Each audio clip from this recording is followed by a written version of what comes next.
Someone said, if you're 100%, are you done?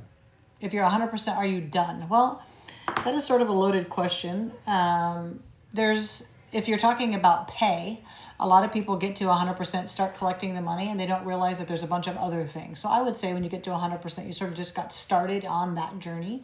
You need to make sure you have all your dependents added. Make sure that you have all the school stuff ready for them. Make sure that you have CHAMP VA. Depending on where you live in the country, it gets utilized differently.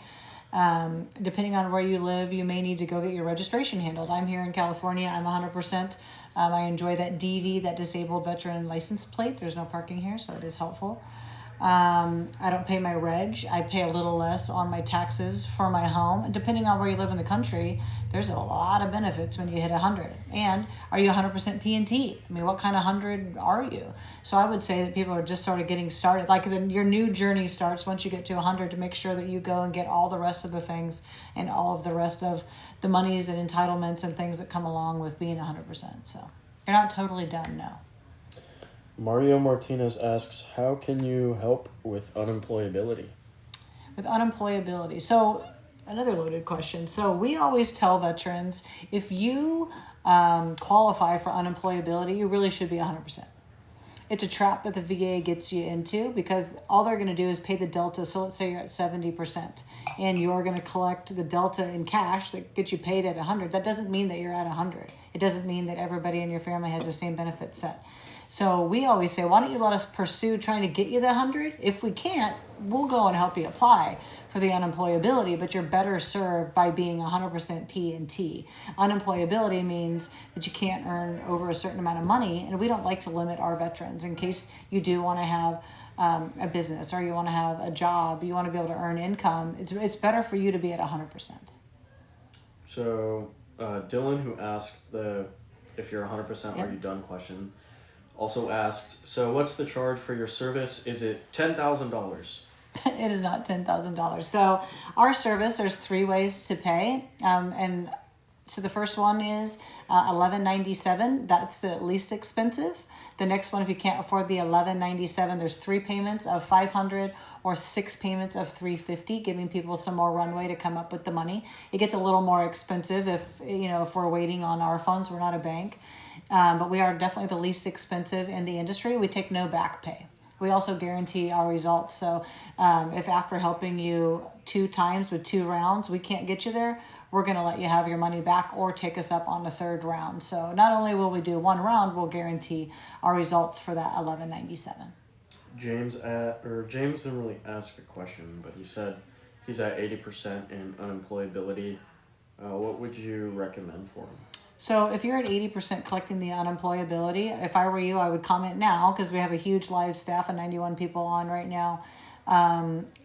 There's no reason why we can't go after the 100 while you're still collecting the unemployability. Why don't we see together if we can get you to 100, then we can get you out of that unemployability trap, get you to 100% P&T and set you on the right path in your relationship with the VA. That's what I would suggest. I would say every month we probably do 40 or 50 where we flip people from unemployability to true 100%.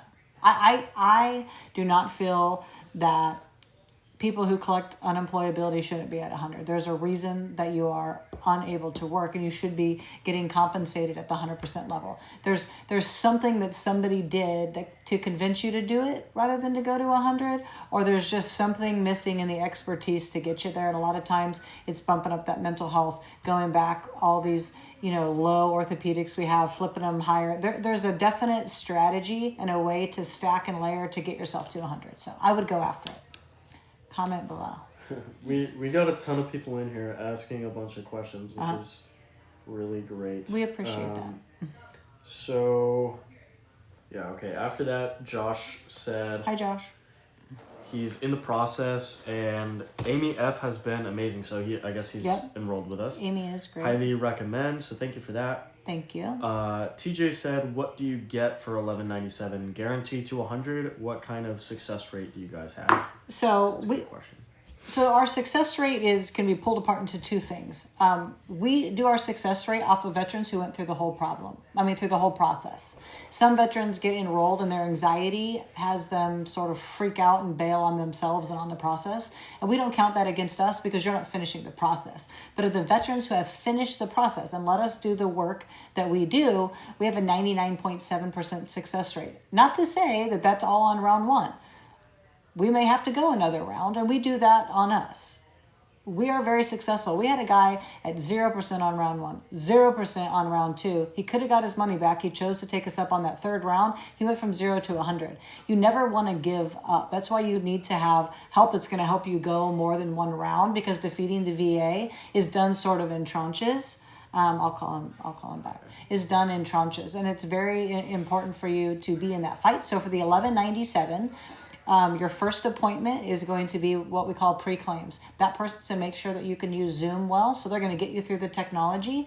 They're going to make sure you can log into va.gov on your side. And we're going to make that intent to file usually within 4 to 5 days of you signing up, because we want you to get back pay. They're going to set you up with the claims team in unison with you. So you're going to be on Zoom with them. You get to sign in on your side, and then you'll give control back. They will make your claim after talking to you, gathering your evidence. They'll make the claim. About a month later, you'll start to go to your appointments. We will prepare you for every single exam one-on-one. So most veterans in our system will talk to us 20 to 30 times just because you have questions and you want to reach out. There's a huge team of people that are going to chat with you, email with you, call with you. If you are like, oh my God, I forgot to tell you guys I had a CMP exam and it's at 10. One of the 91 people here is going to jump on the phone and make sure that we intercede and get you what you want to do. So you're going to get a very high level of service. You're going to get a guarantee, and you're going to have the real expertise and strategy you need to actually win. Because it's one thing to go win and go like, woo, I got 30%. But we need to go to 50, to 70, to 100. We need to keep going back and doing the right amount of battle for the right amount of compensation. Austin says, I was on step preparing decision and got pushed back to evidence review. Any insight? So a lot of times, before I answer this question, I would say, don't check your app more than once a week. It causes people a lot of anxiety, and you'll forget. It's like weighing yourself every day when you're on a diet. It's like, I'm not getting any movement. Yeah, because it's only been 24 hours, okay?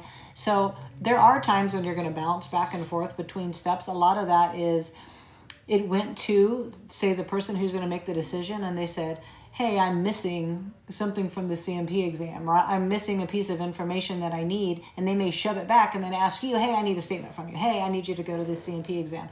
Whatever it is, typically that person making that decision doesn't have all of the pieces that they need to make a good decision, and they might flip it back a step. Now, there also is just the wonkiness of the VA, so it could end up being nothing, and it might go right back to that stage. Now, we had a guy recently go from 80 to 100 in 9 days. That's rare. Typically here at VetComm, 3 to 4 months is fairly typical for most people to get rated. So if you keep checking and you just had your CMP exam a couple weeks ago, let it breathe a couple weeks. Give yourself a little less stress. Wait a couple weeks and check back. But that going back and forth, that happens in everybody's claim for the most part. I wouldn't stress about it.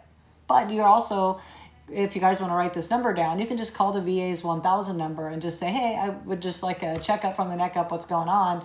If you get the right person on the phone, they'll tell you, hey, it's at this stage because of this reason. So it's 1-800-827-1000. Write that down, keep it in your phone. So in case you need, you're having like a day of anxiety, like, hey, I want to get rated, call that number and they'll answer your questions.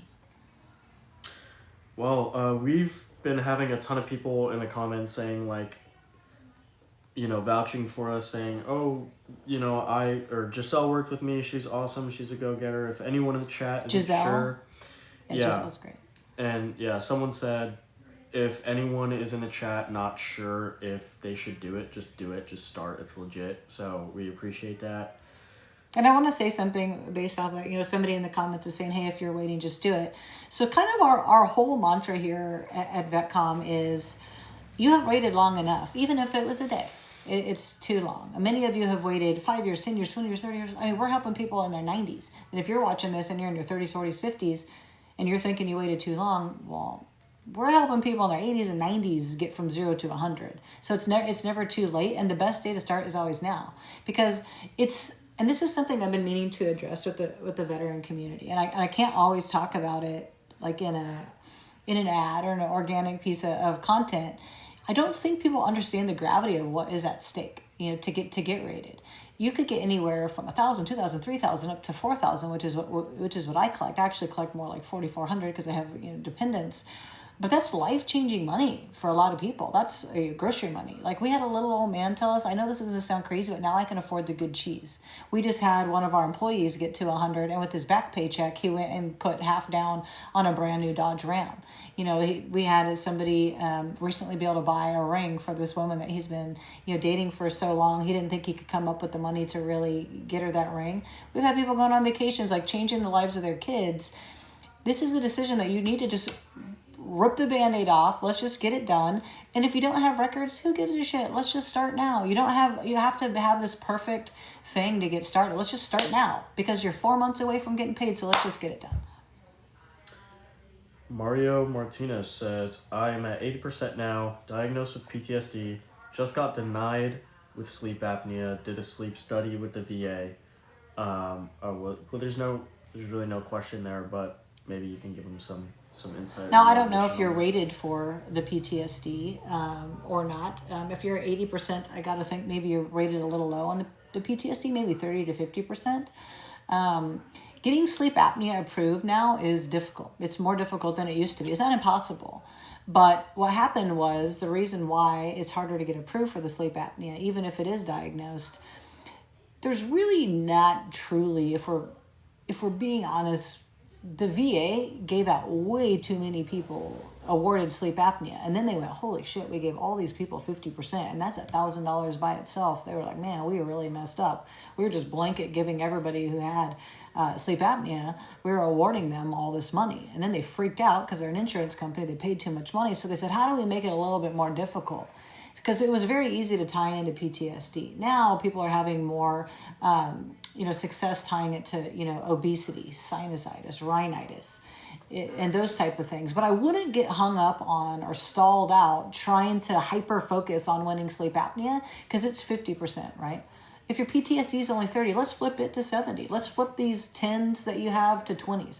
Let's go, hey, I served in this era at this time. Maybe I have PACT. Maybe I didn't think I could get rated for IBS and GERD and sinusitis and rhinitis and all these other things. There's so many paths to get there. Let us not get so bogged down on one thing that we abandon the whole mission. Bourbon Dave says, my higher level review is in appeal since October 9th. How long do you think it will take? I don't know if this is one that you're doing with us, but they can take up to a year. I mean, October 9th to now is not really that long. And I want to let everybody understand really what a higher level review is. So what happened is, you put in a claim and it was either categorically denied, or they saw the evidence and they said it's not service connected. And you basically said in your higher level review, yeah, that's cute, but I want to speak to your manager. That's sort of what a higher level review is. And then it goes up a level for someone to review it. But as you know, it's like, let's say you're at a retail location, you got mad to talk to the manager. A lot of times, even though they pretend to care about how you feel, they're really probably going to side with the store and with the other employee. And they're going to go ahead and deny it as well. You don't win them at a higher rate as you do if you do a supplemental claim. A supplemental claim means we get to add a new piece of evidence, where in a higher level review we don't. So they're going to look at the same evidence that the other person looked at. Now, you can win it if they miss something. And then that can happen, because some of these people, their workload is huge and they're blowing and going, and they might have missed a good piece of evidence that does make your higher level review pop. But I would say that you're probably closer to end of summer to be in that higher level review. And I don't know if you ask them like, hey, I actually want to talk to you, which I always suggest you do if you do a higher level review. If you had come to us, we would have taken an assessment of it and said, well, this is good for a higher level review. We believe that you'll win it. Or we really need to go with a new piece of evidence. So, there's kind of two tracks to go to win. Gotcha. Real quick, Chim wants to get started. Chim? So, yes. Chim, if you send a DM, if you follow us and send us a DM, one of our team members will get back to you as soon as possible. Like in a couple minutes. Yeah, very fast. Last time we were on, a couple people ended up getting straight in, they're like, oh my God, somebody already called me. So we're pretty efficient over They here. swiped out of the live and there was a message waiting for them. But yeah, someone said, hey, I had my C&P 2 weeks ago. All my documents are in and complete. How long for an answer do you think? I would wait 30 days from today to check back. Just again, we don't need to give ourselves this anxiety of checking. And it kind of depends on what it is. I have found that mental health claims come back fast, especially PTSD and anxiety. They don't say this, but I feel like they prioritize them just by the 10,000 claims we did last year. We look for all these patterns in the thousands of things that we did. I would say probably 30 days from now, I would check back and see where it is. But after your C&P exams, we usually see 45 days to 90 days. It just sort of depends on how many things were claimed, how many C&P exams you had. But that's not a crazy amount of time, especially if we've waited a long time. I know it's hard as veterans. We're not the most patient people. We get like a little aggravated and angry. So maybe, puff on that weed vape a second and, let it lie for 30 days. I said weed pin. I said that. Veterans are okay. They're sturdy people. They'll live. Gonna get our live banned. Yeah, we're gonna get banned right now. Oh, they were talking about meanwhile, veterans are like, she didn't even say a cuss word. Is she really a veteran? Yeah. Shit. This is a good one to talk about. Cav Trooper said, I'm a VetComm client and they did more for me in 2 weeks than a law firm did in years. That's what we want to hear. So here's the heads up and the 411 on the law firms. There's law firms out there that do great work, and I'm not going to rattle them all off. I tried one; it didn't work out for me, but there are ones that do good work. I would tell you this though: they're not supposed to be helping you unless you're already denied, and they're not going to make your claim. Most of these law firms or all the other guys out there, they're going to send you an email and tell you how to make your own claim, and then they're occasionally going to speak to you. They're not really that helpful. And I don't find that unless you're in a real legal kind of battle where they can really help you, they're not much help. So we have a lot of people come to us after being with a law firm, and we go, okay, they were trying to go this way. Why don't we just go? It's like they were trying to go in the window. Let's go in the back door, right? We're going to go a totally different way. And what you want to do with your claim is you want to fold time together. Why are people going to all the free services, waiting a year to 18 months to get rated for 10%? I'm not saying it's not worth pursuing getting rated for 10%, but there's so much more on the table. Like if we can get you from 30% to 90 or 100% in 4 months, what are you even doing, quite frankly, considering doing it any other way if we're willing to guarantee that we're going to move the needle? Like, let's get it done together. So I'm not too hot on the law firms. There's a place for everybody in this industry, but I haven't seen them do really great work. What I have seen them do is cost quite a lot, anywhere from $10,000 to $20,000. And when I'm willing to do it for $11.97, I feel like that's a little sharkish, if I'm being honest. Jenny said, I have developed type 2 diabetes due to my back injury. How do I put in for a supplementary? Also, Jenny asked a question earlier asking how to submit for mental health that developed in service. So that's 2 questions there. So I don't want to take a ton of time and answer both of these questions. Suffice it to say, if you have not claimed mental health, do not try to do it on your own or for free. Let us do it for you. There is that little box online, that little 400 character box. I'm gonna help everyone out. It is run by AI. If you don't put the right thing in that little tiny box, you're not even gonna get an appointment. So you need us to put in the correct little story and all the keywords that need to exist for AI to grab it and get you an appointment. Then you need to be prepared to go to that appointment, because you might think it's a therapy session. It's not a therapy session. You're going to talk to an insurance adjuster, and we need to confine the things that you talk about to service how it affected you and how it affects you right now. We need to help you articulate the story. That's what you really need to do. I would let somebody like us do it.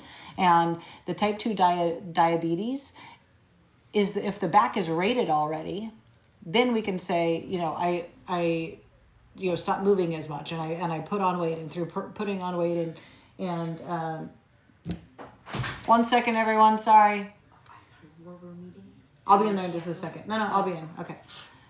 We're about to have our war room meeting where we have all of the battle plans that we get ready for you guys. But if you're trying to claim, I would say obesity due to diabetes, those type of things, those are a little bit niche. That's another thing I would not try to do on your own. You need to string the things and waterfall the things together so that you actually win them. What you don't want to do is get them denied, having submitted evidence, and then we can't even do a supplemental because we didn't do it in the right fashion. So I would be talking to us, comment below. Yes. Okay, so yeah, still so many questions. Here's a good one. Derek Mulling said, Hello, Derek. My medical records got lost when I transitioned. Is it my duty to find it when filing?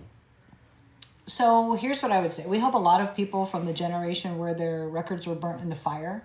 A lot of people also that spent some time active, some time reserve. There's a lot of pieces of their records missing. And we even run a whole campaign on, hey, you don't need records. So the onus is not on you to find them.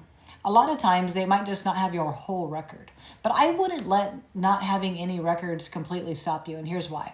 Let's say that you did a job that most of you have done. You have to think hundreds of thousands of people have done that exact same job before you did it. And many of them have already got rated. So how the VA determines whether you get paid, they have to be 50% or more sure that the injury you have happened in service. Well, if you're making the same claim with the same job, served at the same time in the same era and all of that as everybody else who got done, they just have to be convinced that you have the disability and it's their fault.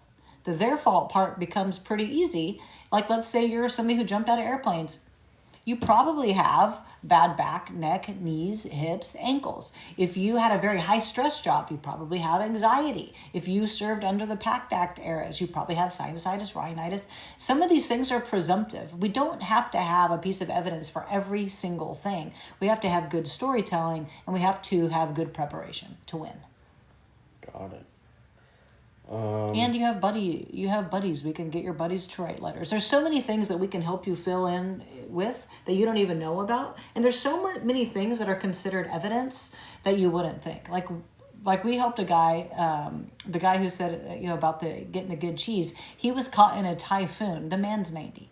He was caught in a typhoon on a ship, and nobody believed him because nobody else took the time to go find anything out about this typhoon. I did this personally. I spent 30 minutes with him on Google. I found the ship. I found the story about the typhoon. I put that in with his statement. Boom. He ended up winning for the PTSD from that event, from getting slammed around that ship thinking he was going to die. So we just found that on Google, and that was a sufficient piece of evidence. So don't let the record thing, just get started now. Send us a message. Let's just get you across the line.